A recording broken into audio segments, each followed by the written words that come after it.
നമസ്കാരം. മലയാളി വാർത്തയിലേക്ക് സ്വാഗതം. LDF-ൽ ലോക്സഭാ സീറ്റ് വിഭജനത്തിൽ ഏകദേശ ധാരണയായിരിക്കുകയാണ്. ലോക്സഭാ തെരഞ്ഞെടുപ്പിൽ 15 സീറ്റിൽ CPM മത്സരിക്കും, 4 സീറ്റിൽ CPI-യും 1 സീറ്റിൽ കേരള കോൺഗ്രസ് M മത്സരിക്കും. ഇതിൽ കോട്ടയം സീറ്റിലാണ് കേരള കോൺഗ്രസ് M മത്സരിക്കുന്നത്.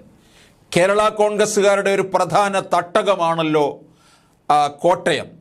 CPI-യുടെ 4 സീറ്റുകളെന്ന് പറയുന്നത് 1 തിരുവനന്തപുരം, മറ്റൊന്ന് വയനാട്, 3 തൃശ്ശൂർ, 4 മാവേലിക്കര. 3 സ്റ്റാർ മണ്ഡലം തന്നെയാണ്.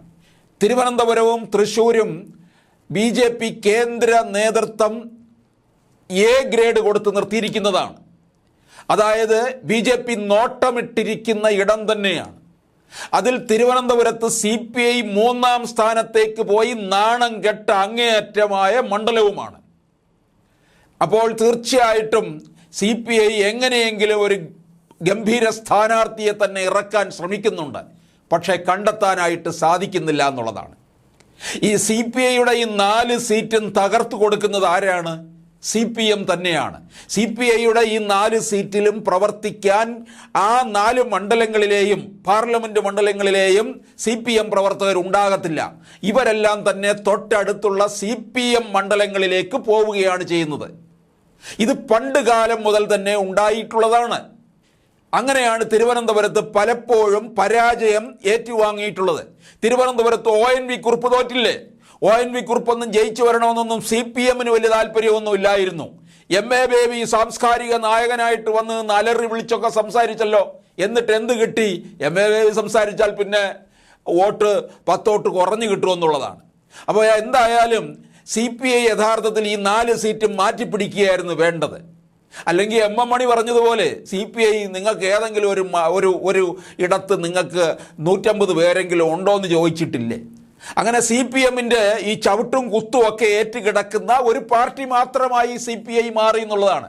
തിരുവനന്തപുരത്ത് പന്നിയൻ രവീന്ദ്രനെ മത്സരിക്കാൻ ഇറക്കുമെന്ന് പറയുന്നുണ്ട്. പക്ഷെ പന്നിയൻ സ്വയം മാറി നിൽക്കുകയാണ്. തിരുവനന്തപുരത്ത് സ്ഥാനാർത്ഥിയെ കിട്ടാതെ നിൽക്കുകയാണിപ്പോൾ.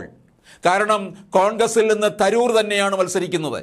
BJP-യിൽ നിന്ന് ഏതോ ഒരു സർപ്രൈസ് വമ്പനായിരിക്കും വരുന്നത് എന്നുള്ളത് നന്നായിട്ട് ഏവർക്കും അറിയാവുന്നതാണ്. ഇപ്പം കേരള കോൺഗ്രസ് 1 സീറ്റ് കൂടി വേണമെന്നുള്ളൊരു ആവശ്യം ഉന്നയിച്ചിട്ടുണ്ട്. അതേതായാലും പരിഗണിച്ചിട്ടില്ല. RJD-യും സീറ്റ് ആവശ്യപ്പെട്ടിട്ടുണ്ട്, കൊടുക്കില്ല. 1952 മുതൽ സോഷ്യലിസ്റ്റുകൾ പാർലമെന്റിലേക്ക് മത്സരിക്കുന്നുണ്ടെന്ന് നേതാക്കൾ LDF യോഗത്തിൽ ചൂണ്ടിക്കാട്ടി. സഹകരിക്കണമെന്ന് മാത്രമേ മുഖ്യമന്ത്രി ആവശ്യപ്പെട്ടുള്ളൂ. ലോക്സഭാ തെരഞ്ഞെടുപ്പിൻ്റെ മുന്നൊരുക്കങ്ങളിലേക്ക് കടക്കാനും അങ്ങനെ മുന്നണി തീർച്ചപ്പെടുത്തിയിരിക്കുകയാണ്. കഴിഞ്ഞ തവണ ആകെയുള്ള 20 സീറ്റിൽ 19 UDF കൊണ്ടുപോയി. ആലപ്പുഴയിൽ ഇപ്പോൾ പ്രധാനപ്പെട്ട ഒരു കീറാമുട്ടിയായിട്ട് നിൽക്കുകയാണ്. CPM ഒരു കരുത്തനെ കണ്ടെത്താനായിട്ട് ഇതുവരെ സാധിച്ചില്ല എന്നുള്ളതാണ്. ആരിഫ് നിന്ന് കഴിഞ്ഞാൽ തോൽക്കും എന്നുള്ളത് ഉറപ്പായിട്ടുള്ള കാര്യമാണ്.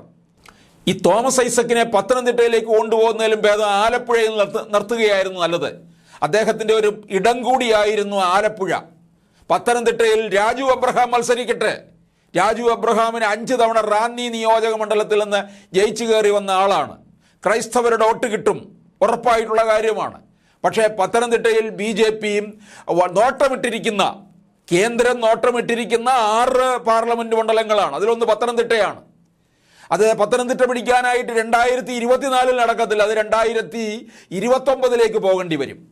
ഏതായാലും ഇവിടെ എല്ലാ ഇടങ്ങളിലും BJP-യുടെ വോട്ടിംഗ് നിലവാരം ഉയരുമെന്നുള്ളതാണ്.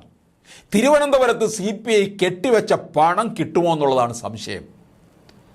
ആറ്റിങ്ങല് ഇത്തവണ എങ്ങനെയെങ്കിലും പിടിക്കണമെന്ന് CPM കൽപ്പിച്ചിറങ്ങിയിരിക്കുകയാണ്. കാരണം തിരുവനന്തപുരത്തുള്ള CPM പ്രവർത്തകർ മുഴുവൻ ആറ്റിങ്ങൽ മണ്ഡലത്തിലേക്ക് പോകും. അവിടെ A റഹീമും അല്ലെങ്കിൽ കടകംപള്ളിയോ മറ്റോ ആയിരിക്കും മത്സരിക്കുക എന്നാണ് അറിയുന്നത്. കാരണം അവിടെ കേന്ദ്രമന്ത്രി V മുരളീധരനാണ്. BJP അവിടെ 2019 ഗംഭീരമായിട്ട് വോട്ട് നേടിയതാണ് ശോഭാ സുരേന്ദ്രനിലൂടെ. അപ്പോൾ BJP ഇനിയും മുന്നേറുമെന്നറിയാം. അതുകൊണ്ട് എങ്ങനെയെങ്കിലും ആറ്റിങ്ങൽ തിരിച്ചു പിടിക്കാനായിട്ടുള്ള ശ്രമം നടത്തും. സമ്പത്തിനെ വരെ വീണ്ടും ഇറക്കാനുള്ള നീക്കം പാർട്ടി ആലോചിക്കുന്നുണ്ട്. പാർട്ടിയുടെ ഒരു സമ്പത്ത് തന്നെ ആയിരുന്നല്ലോ സമ്പത്ത്. അപ്പോൾ തിരിച്ചു പിടിക്കണമെന്നൊരു വലിയ അഭിമാന പ്രശ്നമായി മാറിയിരിക്കുകയാണ്. അപ്പോൾ CPI വളരെ സൂക്ഷിച്ച് നിൽക്കുക.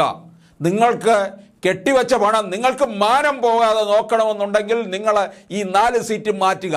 എന്തായാലും മാവേലിക്കര കിട്ടാൻ പോകുന്നില്ല, അത് ഉറപ്പായിട്ടുള്ള കാര്യമാണ്.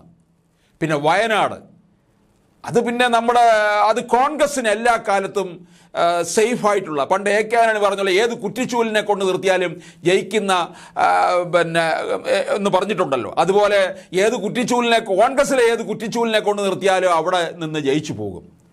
അതുകൊണ്ട് നിങ്ങൾ CPIക്കാർ മണ്ഡലം മാറ്റിപ്പിടിക്കാൻ ആവശ്യപ്പെടുക. മാറ്റിപ്പിടിച്ചു കഴിഞ്ഞാലും CPMകാർ വർക്ക് ചെയ്യത്തില്ല എന്നുള്ളത് ഉറപ്പായിട്ടുള്ള കാര്യമാണ്.